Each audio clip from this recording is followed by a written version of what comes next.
Fala pessoal, eu me chamo Michel Jasper, especialista em varejo, CEO da Jasper, e hoje a gente tá aqui para fazer um podcast diferente, tá?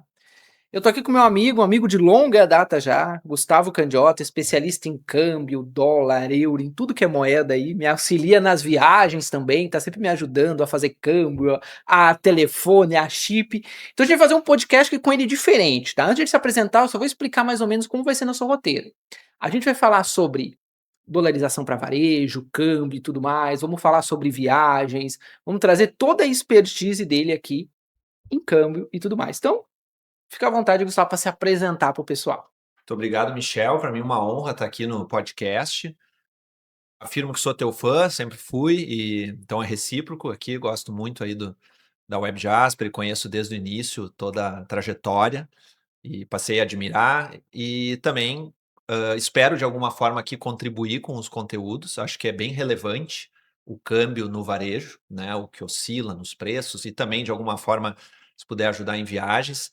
Então, me apresentando, eu trabalho há 16 anos no mercado financeiro, um período como agente de investimentos, depois fui para o mercado de câmbio, e de uns anos para cá, o meu trabalho principal é de criação de conteúdo, com análises gráficas, recomendações de compra ou venda de moeda, e também de atendimento em si, né, para operações de câmbio e apoio a viajantes internacionais. Então, espero poder ajudar bastante nessa conversa. Não, perfeito.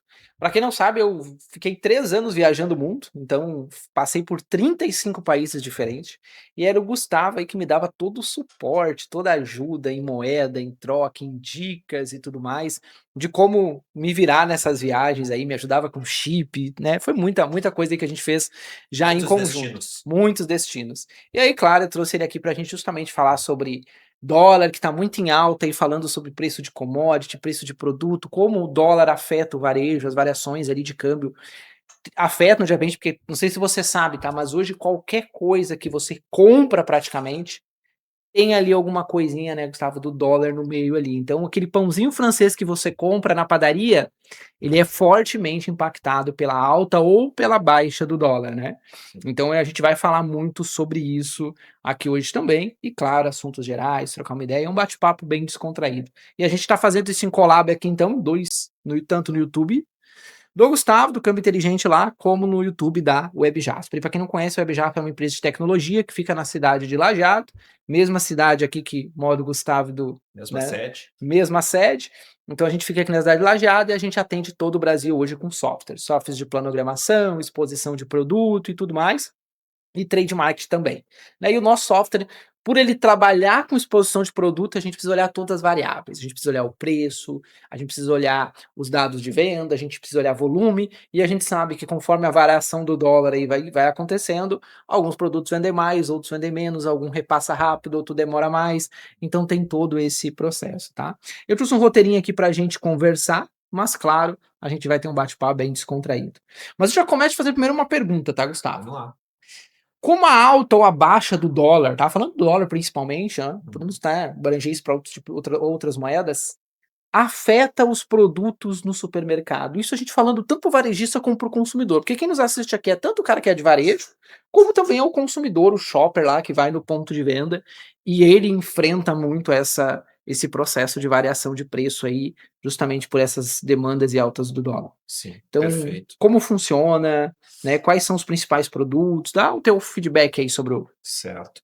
Bom, a gente tem aí, centenas de produtos no supermercado que sofrem variação do dólar, ou a grande maioria, daria até para se vamos dizer. dizer que é milhares, né, o supermercado Milhares, trabalha aí com centenas até 10, poucos. 15.000 SKUs Ainda mais pensando em grandes em redes, grandes né, redes, né. muitas opções de SKUs, mas, tem muitas pessoas que pensam que somente os produtos importados, o produto todo em si que está ali dentro, que sofre a variação, mas na verdade, produtos básicos, como o famoso pãozinho francês, sofrem variação também, porque eles têm, insumos importados, como o trigo. Esse é, digamos, o mais famoso, né, quando a gente fala aí da alta do dólar, pode aumentar o pão, e aí deve ter shoppers que culpam o dono do supermercado pela alta do preço e, na verdade, o empresário está ali preocupado com aquela em fazer uma proteção cambial ou como fazer para repassar parte desse preço que subiu, até porque o Brasil hoje, na verdade sempre foi assim, hoje até um pouco menos, ele tem uma moeda frágil.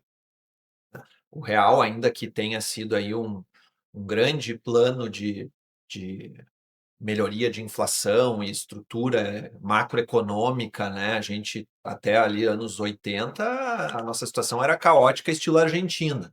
Exatamente. E hoje a gente tem uma economia com alguma estabilidade, mas nós somos um país emergente, com moeda que sofre grande volatilidade, seja por assuntos internos como externos.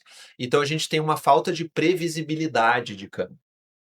E aí isso certamente atrapalha bastante o teu cliente, né, o o o varejista, assim como o shopper que fica atrapalhado até no orçamento, o que que eu compro, se eu faço estoque, esse tipo de coisa. Então, hoje em dia a gente precisa tentar fazer algum tipo de estratégia cambial, que até é algo que eu costumo recomendar nos nossos vídeos do canal Câmbio Inteligente, para ter uma diluição de risco, né.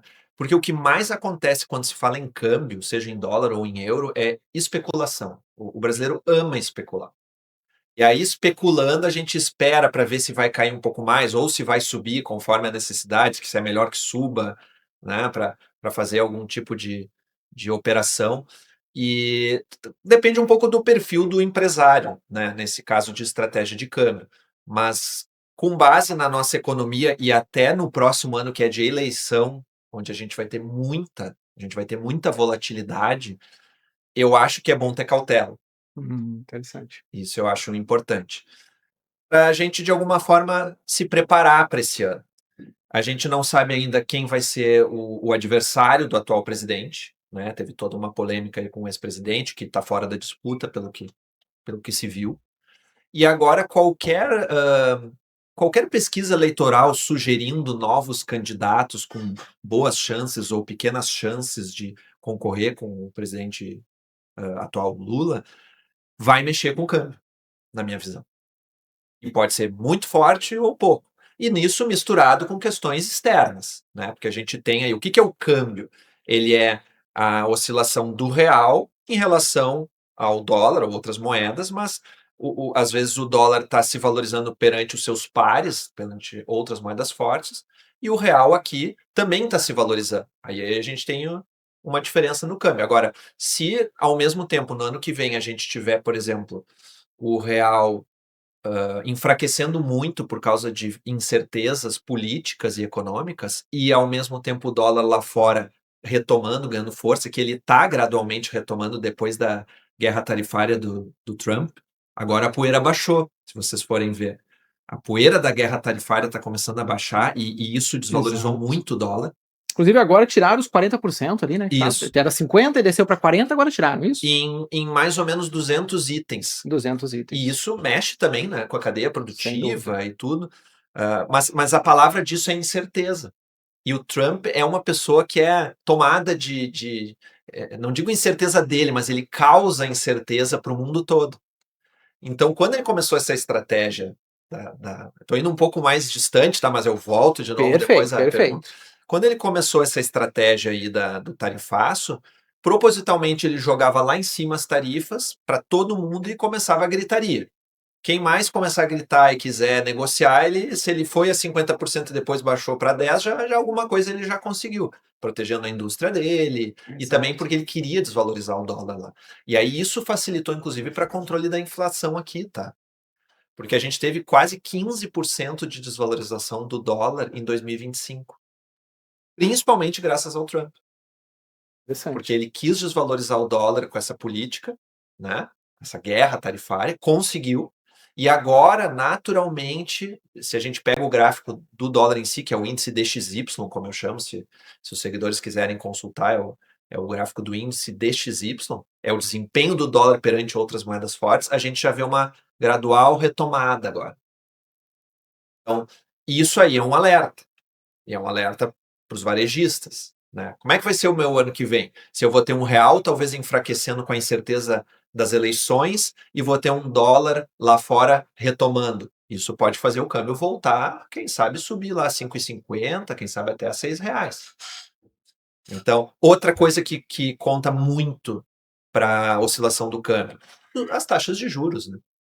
As taxas de juros não somente prejudicam o empresário que querem financiamento, né, querem fazer aí Mas o varejo que abre tanta loja, precisa tanto são muito disso, de financiamento. só que os juros altos aqui no Brasil ajudam o câmbio a ficar estabilizado. Então vamos pensar para o ano que vem, tá? Pensando no varejista. A gente até pode ter um dólar em recuperação, só que dependendo de se o Banco Central começar a cortar os juros, que é a esperança de todo mundo, né? Principalmente dos empresários, para poder fazer enfim, novos investimentos, Expansão, exatamente. abrir loja. No momento em que o Brasil começa a ficar menos atrativo nos juros, hoje nós somos a segunda maior taxa de juros real do mundo. Tá?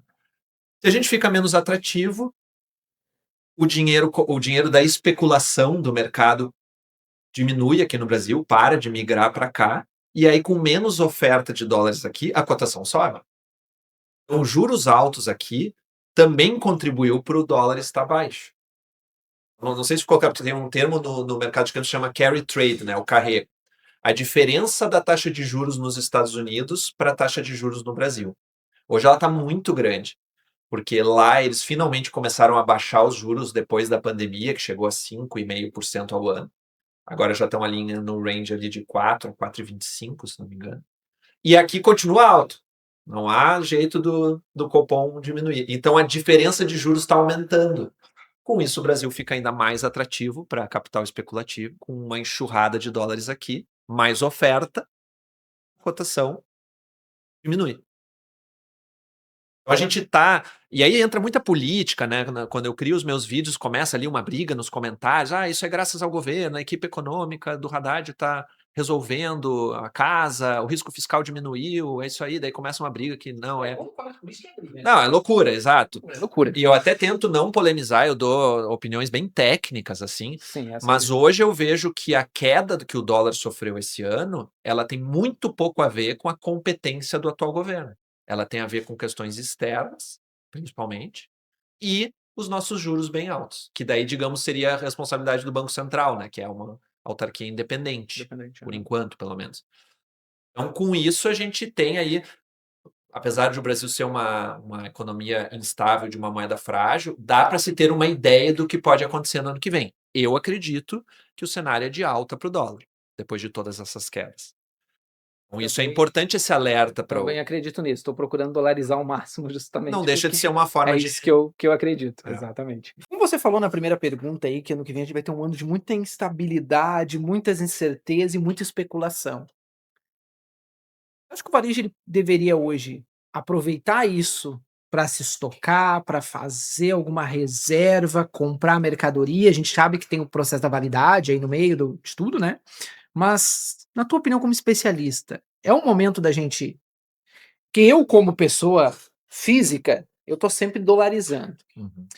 Eu não acredito que o dólar ele vá voltar a 4, a 3, a 2. Então eu posso me dolarizar. Quando ele chegar a 6, eu não acredito que ele vai voltar a 4. Quando ele chegar a 7, eu não creio que ele vai voltar a 5. Eu sempre trabalho nisso. Então eu tô sempre comprando dólar, tô sempre dolarizando. Você acha que o varejo deveria seguir muito essa linha, principalmente no próximo ano aí, e se estocar? Qual seria a tua sugestão? Bom, a gente, de fato, pensando em 2026, a gente tem um ano de bastante incerteza. Essa é a palavra. Eleição presidencial no Brasil é muitas vezes caótica, né? Acho que em todas as vezes. Então a gente tem aí um momento de se posicionar ou de definir a estratégia para o ano que vem, pensando em câmbio, em estoque. Eu acho que é assim crucial essa tua pergunta, porque e pensando ainda em quem importa, né? Importa produtos para daí vender no varejo. Se a gente verificar que em 2025 o dólar caiu quase 15%, né, o dólar lá fora, e aí, consequentemente, em relação ao real, foi muito perto disso, é um momento favorável para, no mínimo, fazer alguma proteção. Da mesma forma que uma pessoa física, se está ali com uma estratégia relativamente defensiva, né, sem muita especulação, ela quer se proteger e pegar esse momento de queda, é válido pensando que o ano que vem ele será mais incerto, né? Existe um movimento, existem economistas renomados que acreditam que o dólar em si, em relação a seus pares, pode continuar caindo nos próximos anos, né. Quando a gente fala em longo prazo, pensando no longo prazo, na próxima década, existe aí um algumas análises indicando que os tempos áureos do dólar, que a moeda norte-americana está perdendo espaço em reserva de valor, tem muitas economias, fazendo reserva em euro, até um pouco em yuan chinês, criptomoeda, como o caso Criptomoedas. polêmico de El Salvador. Então, se o dólar começar a perder espaço, ele tende a se ele tende a se desvalorizar perante o mundo inteiro, inclusive as moedas emergentes. Então, se a gente pensar que é um momento de cautela, acreditando aí na que a eleição presidencial vai nos trazer mais incerteza, sim, eu acho que seria prudente, pelo menos alguma proteção, um seguro, né. "Ah, estou em dúvida, pode cair mais, quero especular", cada pessoa, cada empresário é diferente nessas horas, mas uma parte, fazer um preço médio, isso aí ajuda. A gente consegue ter aí um pouco mais de segurança e tranquilidade para começar 2026, num segmento que é tão desafiador e competitivo como o varejo. Perfeito, perfeito. Até um ponto importante, né, que o varejista hoje, ele tem muita dificuldade de controle de estoque. Então, se você vai montar essa estratégia, você tem que ter muito cuidado com o seu giro de estoque, com o seu capital de giro. Você tem que estar bem, né, capitalizado para fazer isso. Porque justamente você vai comprar, você vai esperar ou você vai ir vendendo, mas você vai ter um estoque para longo prazo. Isso é um pouco complexo hoje para o varejo. Para quem está nos assistindo, só para entender, o varejo, tá? Eu já vou entrar agora numa pergunta sobre preço. Então, só para vocês entenderem, tá? Hoje, basicamente, tudo fica atrelado muito ao dólar por causa do combustível, do trigo e tudo mais. Então, basicamente, quando o dólar está muito alto, tudo tende a subir, até por causa das questões de combustível e tudo mais.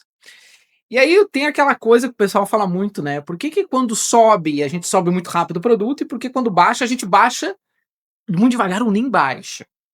Sobe de elevador e baixa de escada. Exato, exatamente isso, né? A gasolina é um exemplo. Todo mundo fala assim, pô, subiu agora a gasolina. Cara, de noite tá na bomba. Mas quando baixa, não. Tem que esperar vir um estoque novo e tal. Então o pessoal vai muito nesse processo. Então o varejo ele tem muito isso. E o varejo ele erra muitas vezes o time nesse ponto, né? Primeiro porque não é fácil trabalhar em cima desse time. E segundo porque o varejo ele trabalha com uma margem muito baixa. Pra você ter uma ideia, tá? Existe tanto supermercado, tanta farmácia, justamente porque são negócios de margem muito baixa. Às vezes a gente vê em mercados e redes que faturam bilhões e a gente pensa que ganham muito dinheiro. Só que um supermercado hoje, em média, ele trabalha com 2, 1,8, 1,7 de lucro na última linha. Então pensa no seguinte, tu vendeu os teus milhões, teus bilhões, aí você pagou todo fornecedor, pagou tudo, pagou imposto, pagou tudo, lá na última linha, 1,8, 1,9, 2. Então, ou seja, eu preciso abrir muita loja para poder realmente valer a pena, para ser realmente um bom negócio. E aí, o varejo, então, ele tem essa dificuldade, né? Só para complementar a tua pergunta, na verdade. Aí o varejo ele tem essa dificuldade de realmente fazer estoque. Porque falta caixa, precisa de estrutura e tudo mais. Com juros altos, hoje está bem complexo abrir loja, tem que usar muito capital próprio, tem que ter muita estratégia envolvida por trás, tem que ter muito benefício, ou seja, está bem complexa a situação hoje. E aí, no próximo ano, como tem eleição, então, complementando a tua pergunta, a ideia é que o varejo realmente, se ele puder, se ele tiver caixa, então, que ele faça um pequeno estoque, que ele se prepare para isso, porque pode ser uma grande oportunidade. De você ter comprado na baixa e vender na alta e ganhar uma margem melhor e melhorar a sua margem final. Então, complementando, trazendo um pouco para a linguagem do varejo aqui, né? Um outro ponto que eu vou te fazer até, fugindo um pouco das perguntas padrões aqui, e você vê se eu tô certo ou tô errado, tá? Vai ter gente xingando nós nesse vídeo aqui, mas faz Sempre é parte do bom jogo. dar engajamento. Sempre é bom que dá engajamento.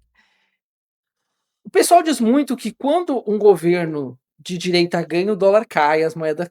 E quando o governo de esquerda, isso sobe. Isso é uma verdade ou não? E por que isso acontece, se for verdade? Sim. No campo especulativo, isso é uma verdade, É né. verdade. A gente tem muito no mercado financeiro, é o que mais existe, é a especulação em si, tanto em ações, na bolsa, quanto moedas, operações de derivativos, tudo. O mercado ele tenta sempre se antecipar. Essa é a grande estratégia chave para ter sucesso nos investimentos, né, e também no câmbio, proteção cambial e tudo mais. Então, por que que o mercado, que eles chamam muito o mercado, esse monstro, né, ganancioso, o mercado, os investidores, todos os players grandes e pequenos, eles tentam se antecipar ao que eles acreditam dentro da expectativa deles que um novo governo vai fazer de fato. E uma coisa são os comícios em campanha eleitoral e outras são as ações, quando são eleitos. E aí, quando começa um ano de eleição, a gente já vê, conforme os discursos, até em debates, o que cada um pretende, e aí o mercado começa a tentar se antecipar. Opa, peraí um Plano de pouquinho. governo, no caso. Plano de governo. Alguns até começam lá os comícios sem plano de governo nenhum, né? Então fica mais incerteza ainda. Geralmente, quando vem os outsiders, uma terceira via, um cara fora da polarização, ele, para tentar se diferenciar, ele traz um plano de governo muito mais claro. Aqui, ó, a gente pretende fazer reformas, a reforma nos Correios, reforma de ministérios, reduzir, enxugar a máquina pública, isso. Agrada ao mercado. Só que quando olham as pesquisas eleitorais e veem que eles têm ali menos de 1% de intenção de voto, fica quase ignorado, né, assim, mexe pouco Sim. com a especulação, com a variação das moedas e das ações, porque eles sabem que a chance desse candidato aí, que seria pró-mercado, é muito pequena dele vencer. Então eles se baseiam nos dois principais candidatos conforme as pesquisas. E aí, por que que no caso, voltando à pergunta ali, os de esquerda às vezes sofrem mais especulação? Porque eles têm um viés de aumento da máquina pública, né, de um Estado mais gastador, seja para fins sociais ou não. Né? Daí a gente pode entrar em polêmicas também, que tem muito aumento de cargos em comissão, né, que para alguns são as pones lá, não fazem nada, vai aumentando, aumenta ministérios, vai de 30 para 40, e isso vai prejudicando a nossa perspectiva econômica. Então, se num discurso político, lá numa propaganda ou num debate, o candidato que está com mais votos, aí é de esquerda, ele está prometendo gás para todos e água com 50% de desconto, isso aí não tem de onde tirar esse dinheiro, o mercado sabe disso, vai aumentar o nosso rombo fiscal, nosso risco fiscal, isso fragiliza a moeda. Fragilizando o real, a gente tem o câmbio em alta, certo? Agora, se a oposição, porque geralmente o discurso de alguém de direita é mais assim, não, a gente quer o Estado menor, nós queremos mais liberdade econômica, queremos juros mais baixos para, enfim, desenvolvimento e tudo mais. Isso agrada quem está ali tentando se antecipar, e aí acreditam que pode ter uma melhoria, um desenvolvimento econômico. Só que depois que daí começa efetivamente o mandato, seja de esquerda ou de direita, quando for ver, todos têm sido meio parecidos, né? Quando o Lula ganhou a última eleição agora, né, o Lula 3, eu tive muitos seguidores desesperados que o dólar ia explodir para R$ 7, recorde, acabou o país, tudo. Mas mesmo eu acreditando que poderia ter aí um aumento do câmbio, eu disse: "Olha, agora tem que ver exatamente o que que eles vão fazer". E quer ver um exemplo que eles foram bem centro? A escolha do presidente do Banco Central ali. O Galípolo é muito parecido com o Campos Neto. Continua juros altos, porque a inflação está alta. Então lá nos comícios, Lula dizia que não ia pagar a dívida pública, que tinha que ter responsabilidade social e não fiscal. O mercado entrou em pânico, mas depois as ações acabaram sendo meio semelhantes. E aí a poeira baixou. Não é a diferença. Promessa é uma coisa, ação é outra. Mas na especulação, sim, um governo de esquerda provoca mais alta do câmbio. Perfeito, perfeito. Outra pergunta aqui, em relação a moedas digitais, você acha que é o futuro mesmo, na sua opinião? Porque hoje, vamos lá, existem já estabelecimentos que aceitam, muito pouco, claro, né, até por questão de estrutura e tudo mais. Vou ser sincero que eu não sou um cara muito entendido, eu até compro moedas digitais, né, eu tenho lá os meus aplicativos que eu faço a compra e tudo mais. Agora até os aplicativos já existe vários aplicativos no mercado, né, aonde você compra lá suas bitcoins, suas moedas digitais, vários tipos de moedas, e ele vai para um cartão de crédito já que você paga no supermercado com o próprio saldo que sai daquele valor lá que você tem em moedas. Então, nesse sentido sim, mas de certa forma para o varejo ali vai entrar em dinheiro, vai entrar na moeda, né, que o varejo está transacionando. Mas moeda digital, você acha que é o futuro mesmo? Você acha que não vou nem dizer para te dizer se vale a pena ou não investir, tá? Vou dizer o que que tu acha desse mercado? Uhum. Eu acredito que é um mercado sem volta, eu acho que é o futuro do dinheiro, ainda que eu seja uma pessoa de perfil bastante conservador em relação a isso, né. Muitos defensores das criptomoedas, principalmente o Bitcoin, eles se orgulham de que não há nenhum controle dos bancos centrais, que daí é totalmente livre, né, usar o Bitcoin não tem nenhum risco de intervenção governamental e tudo mais, mas é justamente isso que ainda faz muita gente ficar longe da criptomoeda. Porque a regulamentação mínima que seja, ela ajuda a ter alguma segurança. Então, por isso que eu falei do caso de El Salvador lá, eles correram um alto risco, ao fazer reserva internacional em Bitcoin, porque, a volatilidade é muito grande e, a gente não sabe se em algum momento vai dar problema na blockchain, ou se a mineração de Bitcoin vai dar prejuízo, porque as usinas nucleares que alimentam a mineração podem não dar conta, e isso é uma questão até de sustentabilidade, tá, que tem gente mais da área, assim, eh ecológica, eu diria assim, né, estão preocupados com as grandes usinas de geração de energia para dar conta da mineração do Bitcoin, que está cada vez mais cara, né. Porque o Bitcoin tem um pouco do conceito até do ouro, né, vai ter um limite de Bitcoin a garimpar, que daí vai chegar um ponto que acabou a extração do Bitcoin e ele vai ficar cada vez mais caro. É um conceito desse tipo. Mas a falta de regulamentação ainda me preocupa. E essa queda que teve agora, ainda que vários bancos centrais já estejam, né, enfim, evoluindo essa ideia, ainda é de muito risco na minha visão. Então, nessas horas, até pensando no varejista que precisa de mais margem e tal, eu acredito que muitos queiram ter algum tipo de ganho, né, mas eu acho muito arriscado para quem tem uma margem apertada, daqui a pouco se posicionar nesse tipo de ativo que até dizem não ter, tem gente mais cética que diz que como o Bitcoin não tem lastro nenhum, é basicamente uma especulação pura. Então eu recomendo cuidado. É diferente de fazer especulação em dólar, ainda que o real seja uma moeda frágil, a gente tem uma noção de tendência melhor, a gente tem um histórico, né, nós temos um histórico de dólar real de, vamos pensar, foi em 95 a criação do Plano Real, se não me engano, 30 anos. O Bitcoin tem 15, né. Pô, se for pensar no dólar então, quanto tempo de vida já tem o dólar? Décadas e mais décadas, né. Mais de 100 anos, o Bitcoin ainda está engatinhando. Então, eu recomendaria cuidado. Ou um percentual muito pequeno do portfólio. Seria a parte nervosinha ali que pode gerar um lucro interessante, mas se houver uma grande perda, não vai prejudicar a vida e a empresa da pessoa. Perfeito, perfeito. Muito boa. Eu penso exatamente assim, tá? Tanto que hoje não é algo que eu aposto muito, faço lá meus movimentos, mas muito mais para usar no dia a dia. Agora falando um pouquinho de viagens, tá? De viagem, de tudo mais, de câmbio, de pessoa física também, para a gente falar para quem está nos acompanhando e nos seguindo. E varejistas também viajam. Também viajam, exatamente. Digamos que eu queira viajar para outro país, tá? Essa é uma dúvida que o pessoal tem muito, tá? Olha, eu vou muito para o Paraguai. Eu estava esse final de semana no Paraguai. E aproveitei a Black Friday lá, tava uma loucura, 4, 5 horas de fila. Eu entrei às 7 da manhã, comprei umas coisinhas e só de fila foram quase 7 horas. Entre Fila, sair, pancadaria, pra tudo. entrar, tudo um caos. E aí muita gente pergunta: "Pô, eu vou viajar, eu vou pra fora.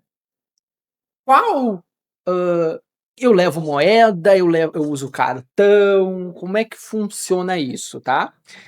No Paraguai talvez seja um pouco diferente, quando eu falo do Paraguai, porque o que acontece? Lá no Paraguai, você pode pagar em Pix, em real, em dólar, moeda local, como você quiser. Só que o Pix tem 4,5% de taxa.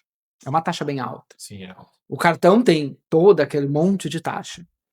A melhor ainda é ir com o dinheiro, levar o dinheiro, seja real, seja dólar, vale mais a pena. Mas se eu vou para os Estados Unidos, se eu vou para a Europa, se eu vou para algum outro país, que tipo de estratégia você recomenda para mim trabalhar com o dinheiro lá? Usar um cartão, levar um cartão, tem os famosos cartões de débito aí que tem vários no mercado hoje, Sim. né. Então assim, porque levar o dinheiro físico é complicado também, né, Sim. porque tu vai ter que ficar 30 dias lá, vai gastar um monte, aí tu vai levar maço de dólar, Uhum. também é perigoso, é arriscado, então o que que tu recomenda? Ótima pergunta. Depende muito do destino mesmo, né. Hoje em dia tem muitos cartões, pré-pagos, os chamados conta global ou conta internacional, que são extremamente convenientes, seguros também. Só que quando a gente fala de destinos com as moedas mais frágeis, os países que têm, duplo câmbio, né, tem ali pega Uruguai, Argentina, Paraguai, fazem aceitam diferentes moedas nos estabelecimentos. Nesses eu recomendo que uma boa parte do dinheiro a ser levado seja ainda em moeda física, tá. Física local, se aceita real, leva real? Real inclusive. Pega, por exemplo, assim, Uruguai. Uruguai eu já fiz alguns comparativos, que agora fim de ano tem muito de destino de ano Uhum. novo, Punta, Montevidéu e tudo. Se a gente leva dólar e o próprio real nosso aqui, tem boas taxas de câmbio lá. Tem muita gente que sugere que o melhor é levar dólar, porque a pessoa já vai estar com uma moeda mais forte e que os uruguaios e os argentinos preferem, só que tem que cuidar, a gente sempre tem que evitar conversões de câmbio adicionais. A cada conversão de moeda a gente perde um pouco, Uhum, seja para uma casa perfeito. de câmbio, seja para uma conta global, sempre tem algum custo ali dentro que Até é no próprio estabelecimento, no né, às próprio vezes quando tu paga estabelecimento. com o dólar ele não tem o troco pra te dar, ele vai te dar talvez na moeda dele ou talvez Eles ele vão nem ter vai ganho no conseguir câmbio te dar. também. Exatamente, eles vão ter. Então a gente tem que evitar ao máximo, uma soma de conversões de câmbio. Por que que eu estou falando isso? Digamos que a gente tem uma viagem lá para Uruguai ou Paraguai ou Argentina, pensando ainda aqui no Mercosul. Se eu já tenho dólares guardados de uma outra viagem, eu já fiz esse câmbio para o dólar, vale a pena levar o dólar lá, porque a gente vai daí fazer a conversão diretamente de dólar para a moeda do Paraguai, ou para peso, né? Peso uruguaio, paraguaio e argentino. Se a gente não tem dólar guardado, eu sugiro levar real, porque a gente vai fazer a conversão somente real pesos. Interessante, Entendeu? interessante. Esse é o ponto. E isso vale muito para o que tem muita pergunta lá no canal Câmbio Inteligente. Eu já tenho dólar comigo. Quem sabe eu pego esses dólares e compro pesos aqui no Brasil com os dólares. Isso é o pior negócio que existe. Tu já Porque eu fez o câmbio, vai fazer de já fez um novo. câmbio uma vez. E aí, se tu quer trocar, fazer uma troca de moedas estrangeiras no Brasil, obrigatoriamente no câmbio oficial tu tem que passar pelo real. Então a pessoa tem que me vender os dólares, eu tenho que comprar eles, dar os reais, ali já perdeu dinheiro. E aí, com os reais que sobrou, a pessoa daí vai lá e compra pesos. Aí vai perder de novo. E aí tem a questão da diferença do preço de compra de mercado e de venda. E nisso aí a pessoa perde fácil 10% do dinheiro. Nossa. Mas tem gente que faz. Ah, pô, mas eu guardei. Tem muito pensando aí em Europa, né? Ah, eu fui para os Estados Unidos no ano passado, tenho dólares guardados, então eu vou trocar eles por euro aqui no Brasil. Péssimo negócio. Ou deixa guardado para a próxima viagem, para onde for usar dólares, para aquela moeda ficar preservadinha ali, né, evitar um câmbio. Ou, em último caso, se não tem dinheiro suficiente aqui nas economias no Brasil para comprar euros, pega esses dólares e leva para a Leva. Europa e troca lá. Daí, ao invés de fazer dólar, real, euro, a pessoa vai fazer dólar, euro. Isso Legal. aí traz uma Ótima economia dica, nossa, impressionante, gente. ótima Entendeu? dica. E falando de cartões de débito, bom, crédito não dá, né, cara, não tem condições. Sim. É muito altas as taxas, não faz nenhum sentido. Mas o de débito, aquele que tu já pega, que tem várias marcas aí no mercado, até não vou falar nenhuma, né, vai que alguma te patrocina aí, é bom não falar o nome. Sim, Mas sim. pode falar do teu patrocinador sem problema nenhum. Mas é bom, é um bom negócio? Não, o cartão de conta internacional, de débito, ele é muito conveniente, tem boas taxas, mas eu recomendo somente para as moedas foras. Somente para as moedas Dólar, fortes. euro, libra, australiano e canadense. Hum, Porque pega, por exemplo, assim, tem muitos que vendem até só o peruano, o peso sim, colombiano, sim, mas daí eles colocam margens mais altas na conversão. O, entendi. o, o que é muito competitivo a taxa competitiva mesmo são as moedas mais fortes. E aí tudo é estratégia de mercado em todos os segmentos, né? Eu até não tenho problema falar aqui, né? Um dos que mais se conhece aí, que é a Wise, eles têm taxas muito boas no dólar e no euro, que tem grande volume. Mas se a pessoa vai lá e compra uma tranqueira lá, uma moeda exótica lá da Ásia, ou um peso colombiano, peruano, ali eles têm uma margem muito alta. Então ali é o filé deles. Entendeu? Só que a pessoa, pela conveniência, pô, eu tenho várias carteiras aqui, eu vou agora comprar também um peso uruguaio, um colombiano, Sim, vou, eu usava e eu fazia muita essa transação. Eu pegava e comprava vou moeda, comprar foi pro rand da México. África do Sul, vai que um dia eu vou para lá. Ah, não, agora, pô, no fim resolvi, ainda mais tu que é um grande viajante aí, um nômade. Eu tô pensando em ir pra África, então já vou comprar uns rands sul-africanos aqui. Ah, mudei os meus planos, não vou mais para África, eu vou ir para o Uruguai. Aí tu vai lá e transforma o rand em peso uruguai, fica feliz, porque é muito prático, só que ali eles começam a ganhar dinheiro, né? Nessas trocas de moedas exóticas. Entendeu? Então tem que tomar cuidado. Comprar a moeda que realmente precisa, fazer o plano da viagem para aquele destino, e aí usar ela. Depois sobrou dinheiro, recomendo manter lá para uma futura viagem para a mesma moeda. E aí, se cuidar bastante esse tipo de estratégia, a conta internacional vale muito a pena. Esse é o ponto, tá? Mas cuidar as moedas exóticas dentro dessas contas. Inclusive, os grandes players de conta internacional não estão mais vendendo, por exemplo, peso argentino. Não tem mais carteira de peso argentino dada a alta volatilidade. Eles tinham, para se proteger, tu até falou aquilo, né? Pô, quando sobe, a empresa aumenta os preços e quando cai, segura um pouco. A própria empresa que trabalha com câmbio, às vezes, tem que trabalhar isso. Era tão arriscado tu vender peso argentino dentro de um cartão de conta internacional que eles resolveram eliminar. A pessoa comprava peso, dali 2 dias já não valia nada, tinha muita reclamação, gerava custo, apertava muito a margem. Então, esse tipo de moeda eles nem oferecem mais. Mesmo que eles botassem alta margem para se proteger, ainda assim não valia a pena. Entendi. Entendeu? Eu fui numa época, morei um tempo na Argentina, fiquei uns 70 dias lá, né? Eu ficava 30 dias em cada país, fiquei 70 dias. Eu fui naquela época do dólar blue, que era dólar blue, acho que era, que, pô, valia muito a pena, era um mega de um negócio. Eu fazia uma transação ali, que era naquela Western Union, aí pegava o dinheiro e aí os caras cobravam numa outra moeda. Pô, era uma vantagem pra caramba.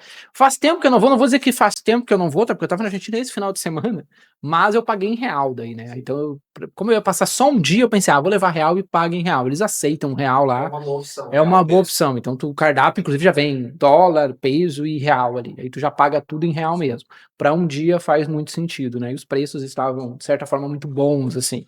Compramos vinhos lá que era R$ 200 convertido. No Brasil é 750. Então, foi um bom E negócio. falando em Argentina, um alerta, né? O oposto de recomendação, um alerta. O pior negócio que existe hoje, falando em câmbio, é comprar peso argentino no Brasil. Ó, pessoal, atenção, tá? Comprar peso argentino no Brasil é o pior negócio, porque é uma moeda muito frágil, as margens daí das casas de câmbio aqui são enormes. Vou dar um exemplo bem prático. Margem padrão de compra de dólar no Brasil, 2,5%, tá? Que é o que fica com a casa de câmbio, por aí. Às vezes um pouco mais, depende do volume de moeda. A de peso é mais de 10%. Só que ainda tem mais um problema. Digamos que tu comprou pesos hoje e pretende viajar daqui a 2 semanas.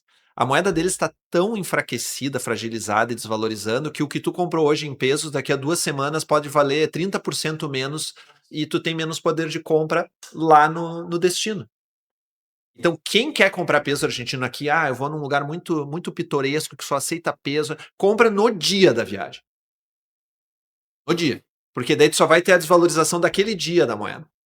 Entendeu? Se não, leva reais ou se tiver dólares, leva dólares. Não comprar peso argentino no Brasil. Ótima dica, muito importante, porque a galera, o pessoal quando não é muito acostumado a viajar para fora, né, acaba se precavendo, fazendo câmbio na hora, de qualquer jeito, sem muita previsibilidade, sem estudar muito, né, faz parte. Eu já fiz isso, quando a primeira vez que eu fui para fora, fui para República Dominicana, vim aqui, troquei um monte pelo peso deles, aí cheguei lá, depois voltei, troquei de volta, ali no meio tu acaba perdendo Vai dinheiro, né? perdendo na conversão. Vai perdendo na Sempre conversão. evitar conversões desnecessárias de câmbio. Perfeito, perfeito. Uma outra pergunta, ainda falando um pouquinho dos cartões digitais, até o pessoal sempre me perguntam muito isso quando eu tô viajando, tá? Esses cartões internacionais e tal, muita gente comigo nunca aconteceu, tá?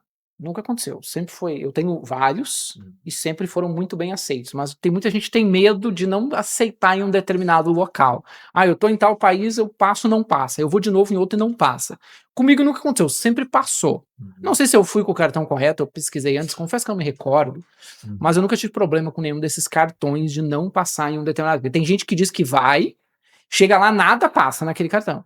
E aí o dinheiro tá ali, de certa forma tá ali preso e tal, tu vai ter que tirar dali, fazer uma conversão, alguma coisa assim, pra uma outra conta pra poder tirar o dinheiro. Sim. Isso Sacar o dinheiro, às vezes. sacar o dinheiro, isso é muito frequente? Tu ouve bastante sobre isso? Depende muito do país e da sua rede de maquininhas, Perfeito. certo? Então, hoje em dia os cartões eles são ou Visa Débito Internacional ou Master Débito Internacional.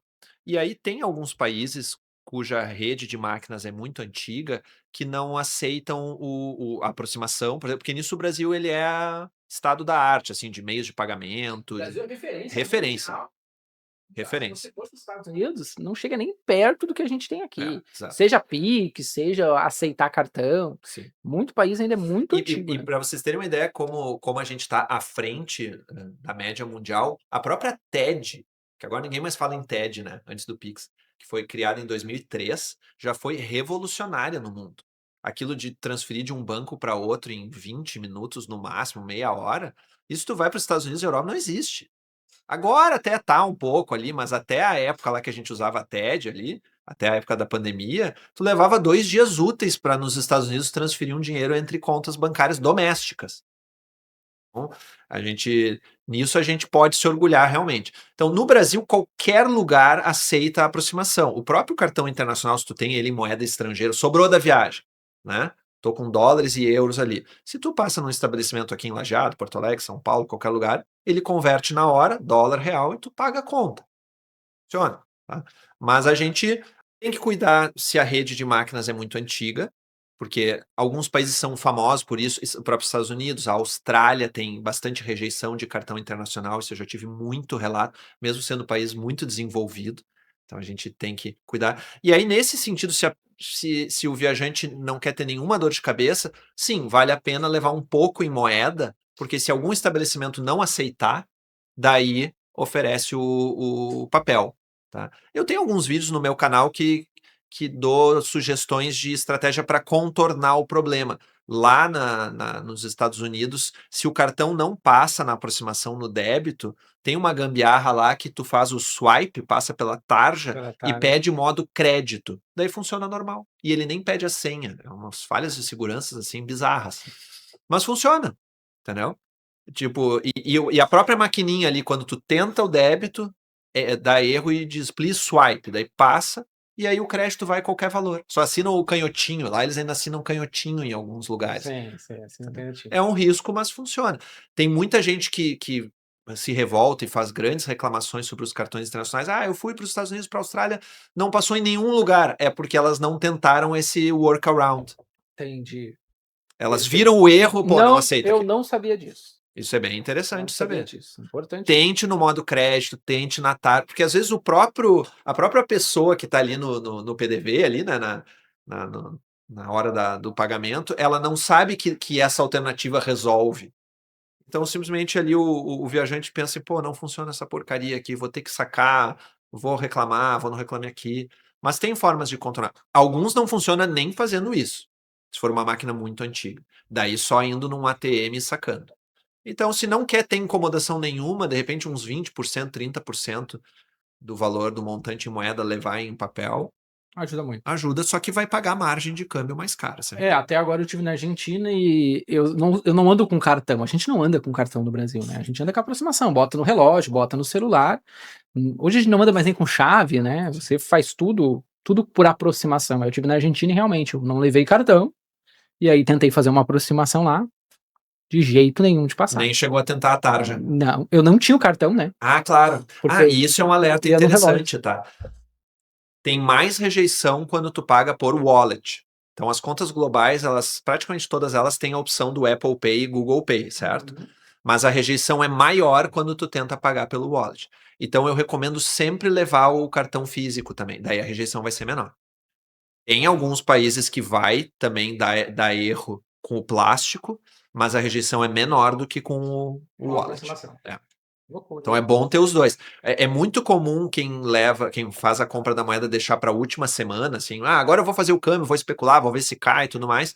E isso é o que a gente mais tem lá nos nossos seguidores, né? Pessoal especulando, falta uma semana para viajar ou 2, será que eu compro? E aí, quando resolve fazer uma conta internacional, não dá tempo de chegar o plástico, sei lá, os correios pedem 10 dias úteis. Então eu vou só com a minha wallet digital, eu sou moderno, é muito prático no meu celular. E aí, quando chega lá somente com essa opção, vira perrengue, porque sofre bastante rejeição ao wallet. Então, recomendo levar o plástico. Perfeito, perfeito. E pessoal, a gente está chegando ao fim aqui já do nosso bate-papo, já estamos em quase aqui 1 hora aqui conversando, falando sobre câmbio, sobre varejo, sobre viagens e tudo mais. Quero agradecer muito aí a visita do Gustavo aqui, um grande amigo já, a gente já conversa. Gustavo, antes da gente encerrar, deixa uma mensagem final pro pessoal, deixa suas redes, o pessoal te seguir, te acompanhar, fica bem à vontade aí para a câmera. Perfeito. Primeiro, falando para ti, quero dizer que foi um grande prazer, uma honra participar aqui do podcast. Eu te admiro muito, né? Tu é uma referência aí de mercado. Então, fiquei muito contente com o convite. Espero ter contribuído de alguma forma para o conteúdo. Acho que ainda vai crescer bastante aqui né, o acervo. Vocês vão fazer muita coisa para 2026. Contem comigo se quiserem novos conteúdos. De recomendação, o que eu sugeriria para o público? Quem gosta aí de acompanhar o mercado de câmbio, dólar, dicas de viagem, @câmbio inteligente em todas as plataformas, YouTube, Instagram e TikTok. A gente trabalha forte nas 3. E o que eu recomendaria em relação a esse meu serviço e os conteúdos é não especular demais. Porque vira um cassino, todo mundo, seja quem é empresário ou viajante, acha que vai ganhar dinheiro esperando para ver se cai mais, ou vou comprar dólar que está baixo, para daí quando subir eu vendo e compro o euro, já que eu vou para a Europa. Esqueçam esse tipo de loucura. Tá? Vale a pena sim fazer uma estratégia de preço médio? Vale. Mas vai para a Europa, compre euro, vai para os Estados Unidos, compre dólar. Aqui nas moedas exóticas, Mercosul, como eu falei, melhor comprar a moeda ou o próprio dólar ou ir com o real, mas sem muita loucura. Tem gente que brinca ali nos meus vídeos e diz: eu espero até entrar no avião para comprar minha moeda para ver se cai mais um pouco, mesmo que já tenha caído 20%. Sim. E aí depois vira frustração, quando vê disparo, o pessoal entra em pânico e tudo mais. Então tem que ter um pouco de estratégia, mas também não dá para ficar acreditando que o real vai se recuperar. A gente tem uma economia frágil, então a volatilidade é grande e pode trazer problemas até psicológicos. Tem que ter estratégia, mas não muita ganância. Perfeito, perfeito. Gustavo, te agradecer pelo bate-papo, muito obrigado aí, né? Esse foi o nosso primeiro podcast que a gente gravou nesse formato e você foi nosso primeiro convidado aí, te agradeço demais pelo convite. E quem quiser me acompanhar nas redes sociais, @MichelJasper, e quem seguir aí o nosso canal aqui no YouTube, que a gente está começando a trabalhar nele forte agora, então aproveita e já se inscreve, faz a sua inscrição no canal e acompanha também a Web Jasper nas redes sociais. Então é só você pesquisar Web Jasper em qualquer rede social que você vai nos encontrar lá. A gente gera muito conteúdo sobre varejo, dicas, ou seja, tem muito conteúdo bom lá. Posso dizer hoje com total segurança que nós temos um dos melhores aí, uma das melhores redes sociais em termos de conteúdo para varejo, super completo. Eu sou assíduo, gosto muito dos conteúdos. Perfeito, muito obrigado. E, gente, obrigado aí e até a próxima. Até a próxima.